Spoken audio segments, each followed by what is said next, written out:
Tantor Audio, a division of Recorded Books, presents The State You're In, Florida Men, Florida Women, and Other Wildlife, by Craig Pittman, narrated by Matt Godfrey.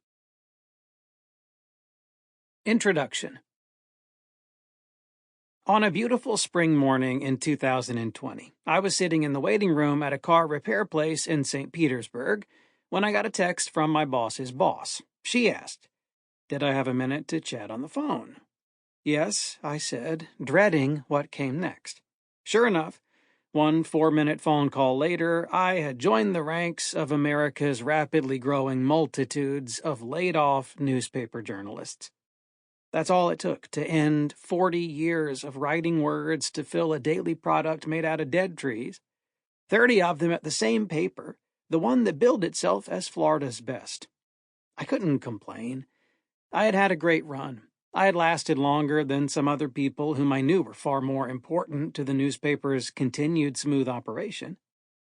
But as I sat there in that waiting room, newly unemployed, it occurred to me that this was not the way I had intended my career to play out.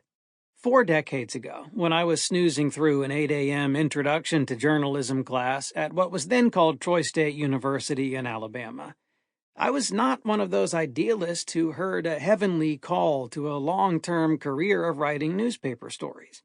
As courtly old Dean James W. Hall attempted to drum into our thick freshman skulls his lessons about the inverted pyramid lead, AP style, and what he called the power of the press, I dozed on, secure in the belief that whatever I was missing was not, in the long run, all that important. For me, a journalism degree was just a stepping stone toward my real goal, writing the great American novel. My plan, I thought, was pure genius. Work for 5 years as a newspaper reporter, starting in my hometown of Pensacola, and then moving on to someplace more cosmopolitan, like New York or Los Angeles. I would use that time to hone my writing skills, learn about the world, gather ideas. Then I would use everything I had learned and gathered and honed to write my novel, which I was sure would be a huge bestseller. After that, I would retire on the proceeds from the movie sale and do something really worthwhile. Maybe travel around doing good deeds and righting wrongs like Kwai Chang Kang from the TV show Kung Fu. What could go wrong? I have actually written a couple of novels since then, neither of them great. In fact, neither of them publishable and thus of zero interest to Hollywood. In the meantime, I just kept on slogging along in the news biz, learning little by little about how to write and about the world, lingering well past my self-assigned 5-year sell-by date.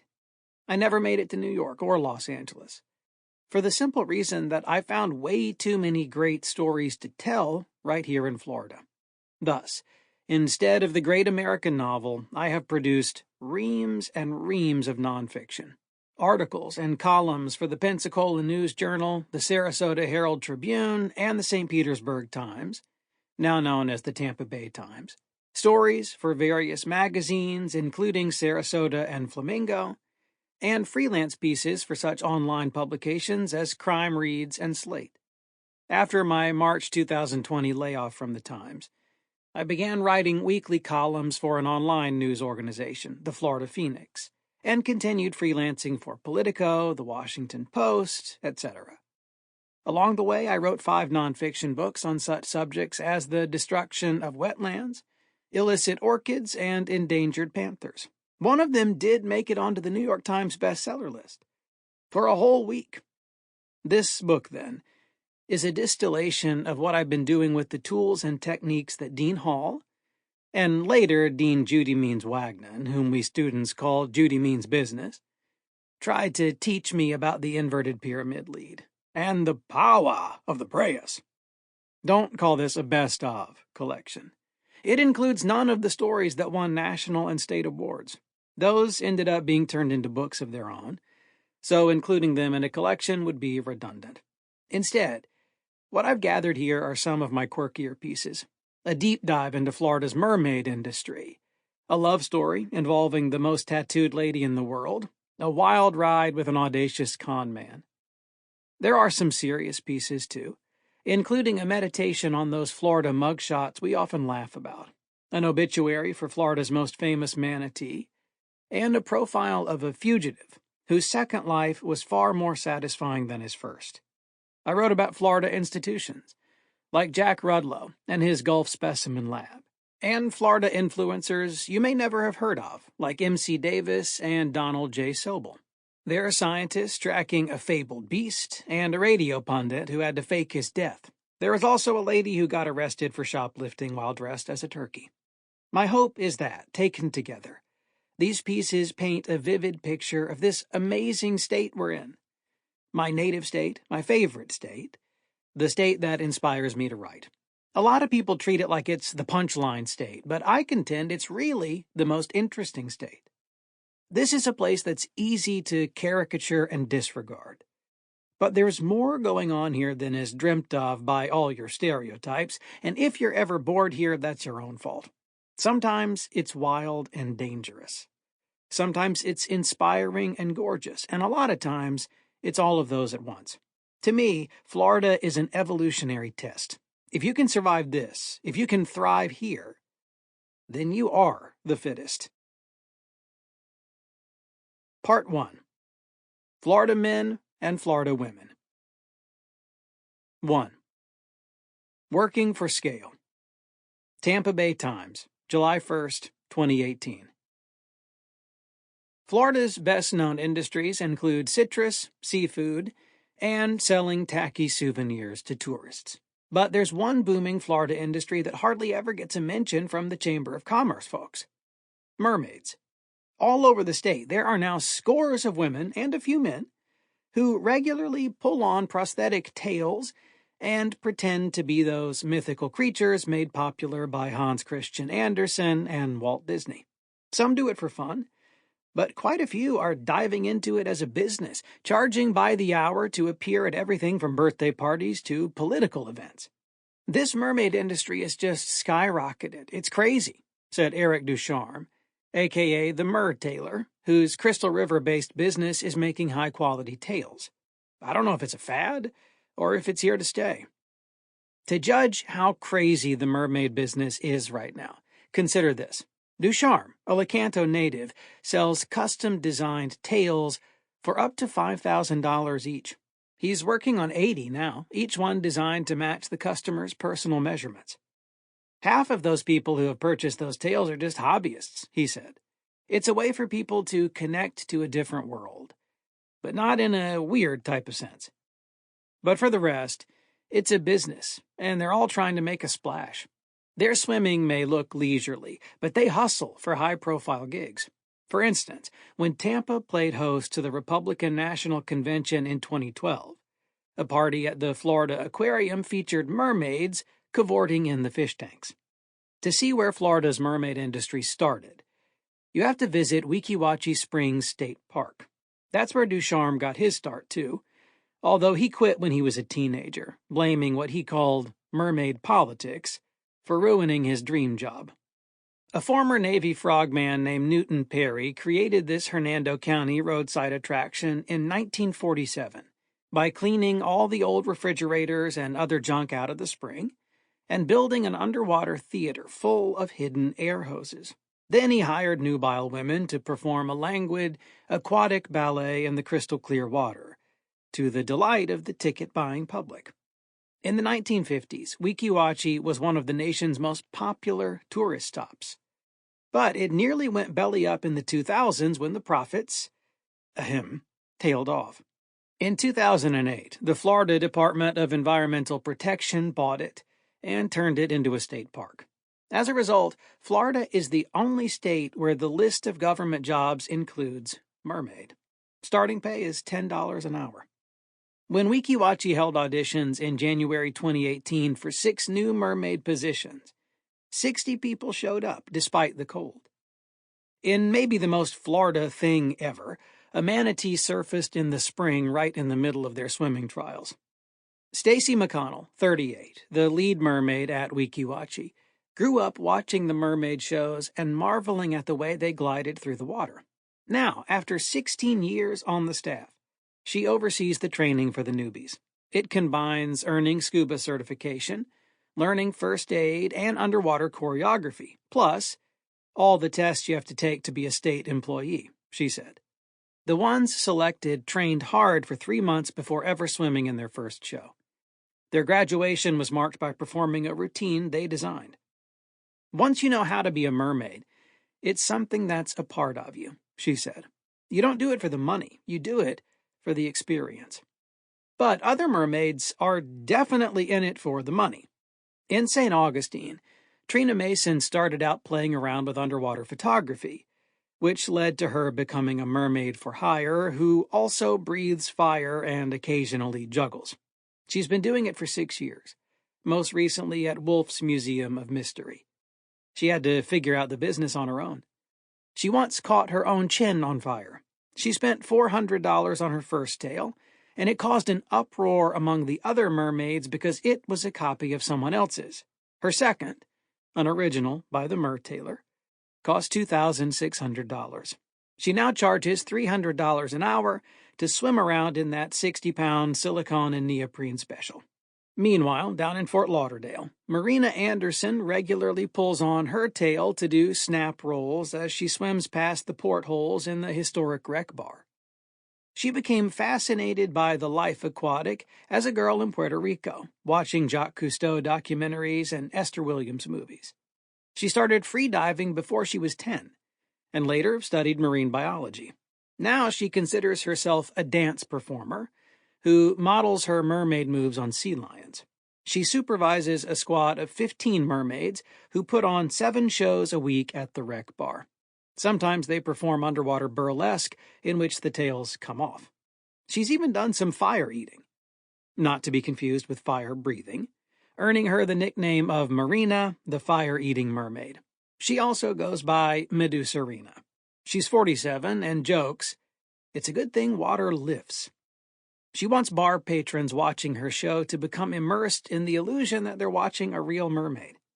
If I chill right in front of one of the windows, and they aren't thinking about the fact that I'm not breathing and my eyes are being assaulted by chemicals, but they're just appreciating the artistry of it, then my job is done, she said.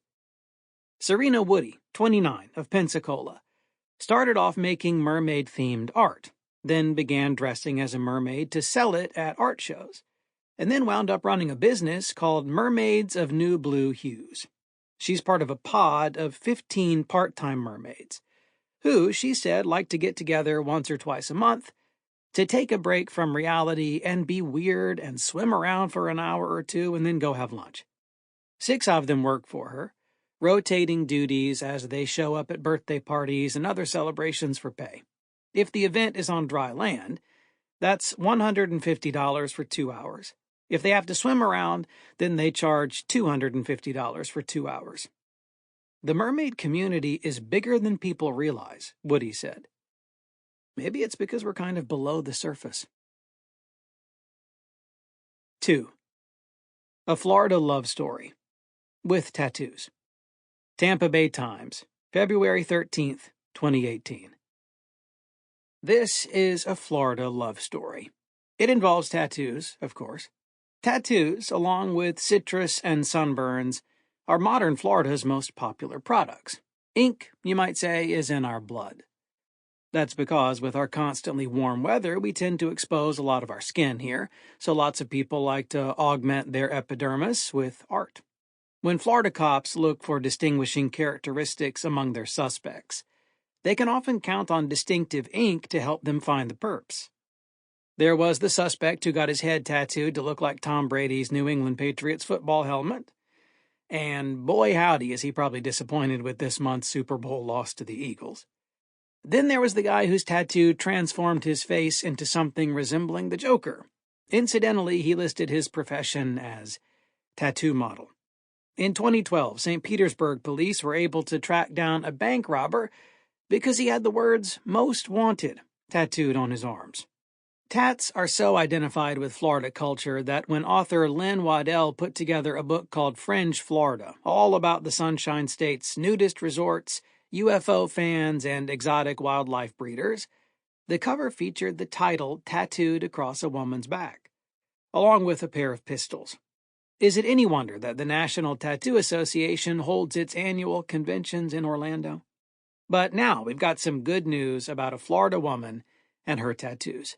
The Guinness Book of World Records recently named her the most tattooed woman alive. That last word is an important distinction. No, her name is not Lydia. Sorry, Groucho Marx fans. It's Charlotte Gutenberg. She's 69, a fifth-generation Floridian now living in Melbourne.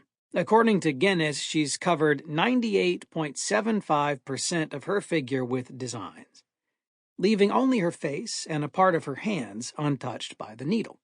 Until she was 56, she didn't have a single tattoo. Her husband wouldn't allow it, she said. He had tattoos himself, but didn't think they belonged on ladies. A few years after he died, she finally got her first tattoo. She also saw a painting of someone with an entire body full of tattoos and said, "That's what I want." On her second visit, she got a detailed tattoo of a rose garden, 4 inches wide, that wrapped around her thigh. Creating it required her spending hours dealing with the pain. The tattooist asked a regular customer named Chuck Helmke to sit with her and help her get through it. He held her hand and talked to her for hours. Afterward, they talked and talked on the phone. Helmke's wife had died, so he was alone too. The next time he saw her, he took her in his arms and gave her a big, bend-over-backwards kiss. "He's a pretty good kisser," Gutenberg said. That sealed the deal. The pair have been together for more than a decade.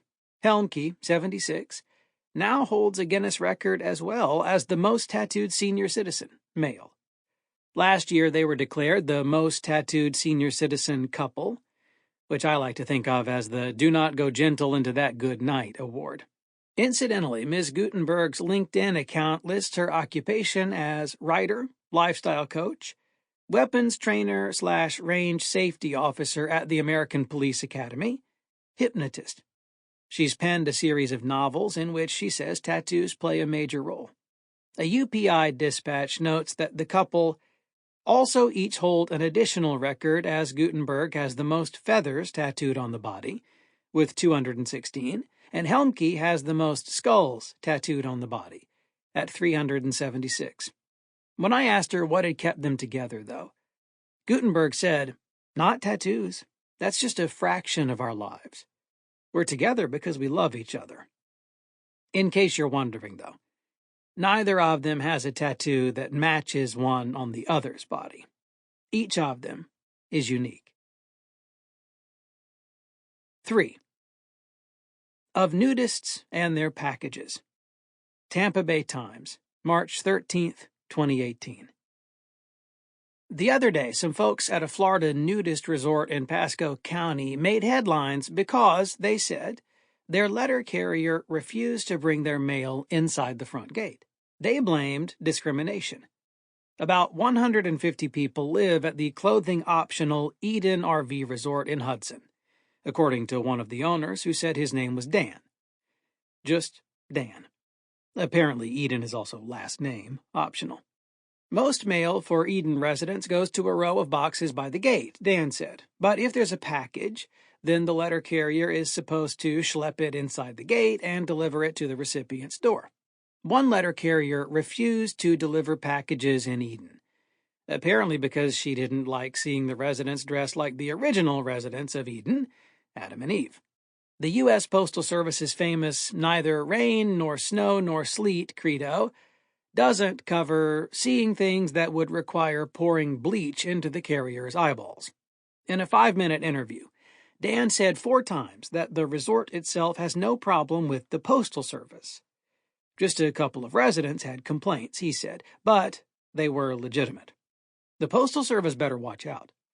Florida's nudist resorts could be a politically powerful force if they wanted to be. According to the American Association for Nude Recreation, Florida has more nudist resorts than any other state, 29 registered clubs, well ahead of second-place California's 14. We've got every kind of nudist resort you could ask for. We've got high-end, expensive ones, although how you can tell that they're expensive if nobody's wearing clothes, I do not know. We've also got, at the other end, a resort run by a group called the Bare Bonds Biker Club, which sounds like a really bad idea. The word chafing comes to mind. They can be public-spirited folks, albeit ones in need of more sunscreen than the average Floridian. As Hurricane Irma bore down on us, one Florida nudist resort offered to take in evacuees, and none of them would have had to pack any clothes either. Florida has so many nudist resorts that the American Association of Nude Recreation is headquartered in Kissimmee.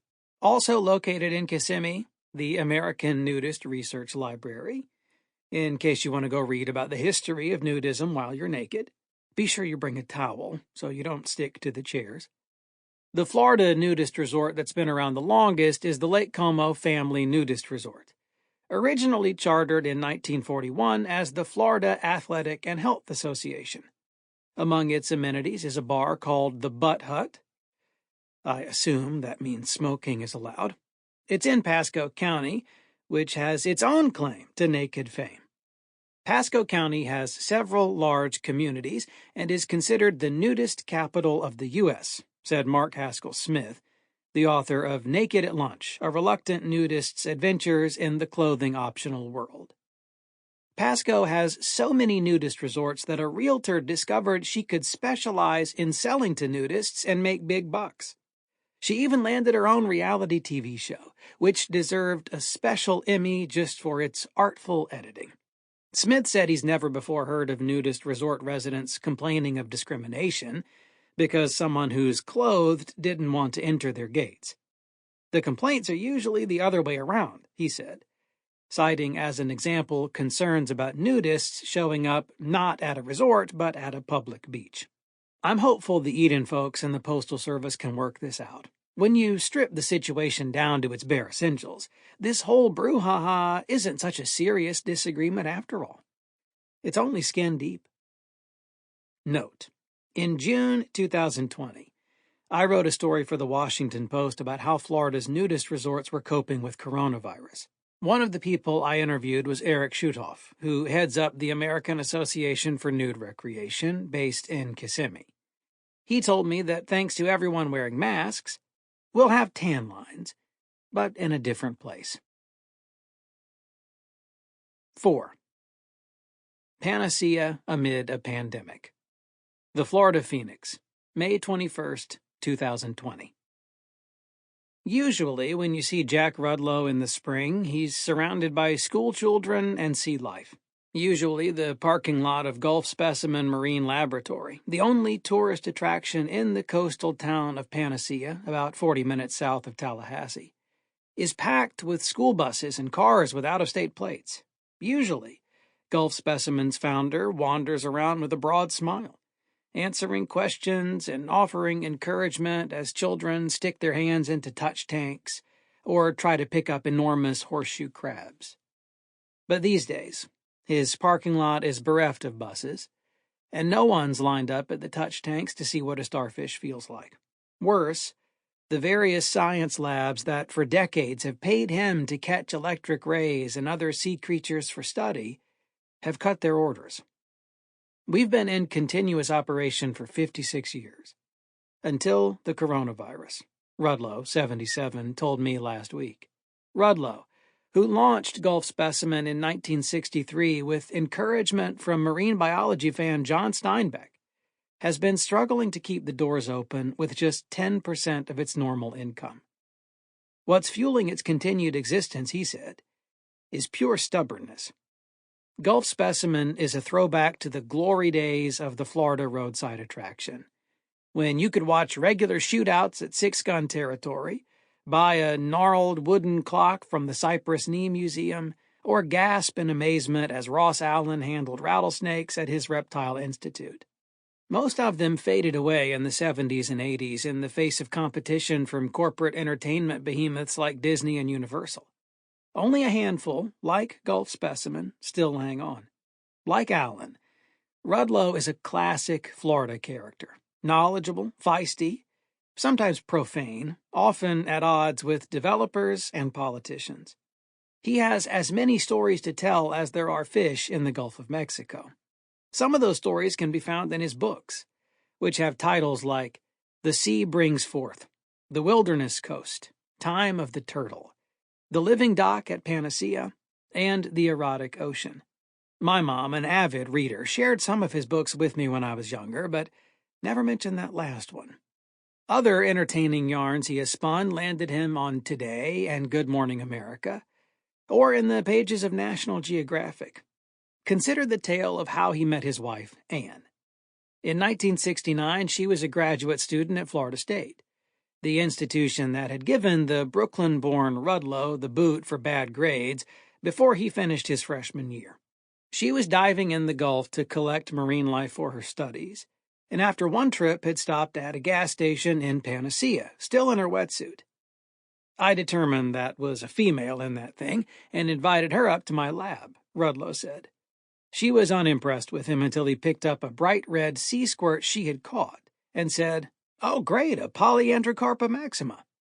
Because he knew the scientific name, Rudlow said, instead of my etchings, she came to see my specimens and we went from there. They wed in 1971 and she earned her Ph.D. 8 years later. Rudlow credits her with the idea of converting his marine supply business into a showplace that offered educational experiences for the public. She died of cancer in 2012, a hard blow that, like hurricanes and the 2010 BP oil spill, Gulf Specimen somehow survived. Rudlow got his start working on shrimp boats, picking up from the more experienced hands where to look for odd and unusual creatures found beneath the surface. Then he'd collect those and sell them to places like Harvard and Yale.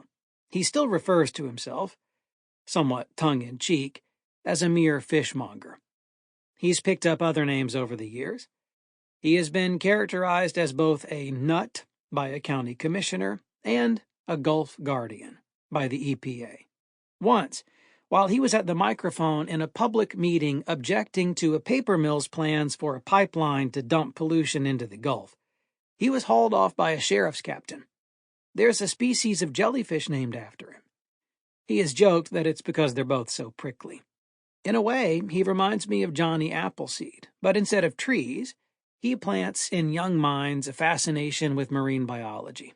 Take, for example, acclaimed Tarpon Springs mural artist Christopher Still, whose work often features detailed depictions of Florida sea life. He credits Rudlow for that. When I was 8 or 9, my father took me over to meet him, Still told me. He started pulling stuff out of the touch tanks and showing it to me, sea hares and sea cucumbers. That Jack took the time to sit there and pull stuff out and show those things to me, it meant a lot. People who are excited about what they do excite other people, and children are attuned to the genuineness of that. With the usual crowds of field-tripping kids kept away by the pandemic, Rudlow has been trying to fill the gap with live Facebook videos, showing off some of the wet wildlife he finds so fascinating. One about seahorses drew more than 600 viewers. But Facebook Live videos don't pay the bills. So here's hoping pure stubbornness is enough to preserve the endangered species that is Gulf Specimen, the pride of Panacea. If not for Rudlow's sake, then for the sake of all the kids who haven't yet learned just how amazing it can be to see a horseshoe crab up close. 5. The Ketchup Murder.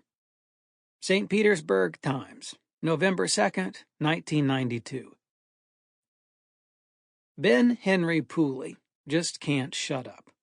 In 10 minutes, he will go on the air with the latest edition of Ben Henry's News and Views, and the fans in Pace and Pea Ridge and Shemukla will tune in to hear his outrageous comments. So, Pooley sits in front of a microphone in the broadcast booth at WECM-AM, glancing over his notes, deciding which politician he will hammer like a luckless nail. Meanwhile, the loudspeakers above Pooley's head are blaring a minister's sermonette that ranges from the Book of Ruth to the presidential race. At the mention of politics, Pooley's head snaps up. The minister drones on, but Pooley starts talking to the other people in the booth about Ross Perot's charge that President Bush tried to smear him. He's a loose cannon, Pooley bellows.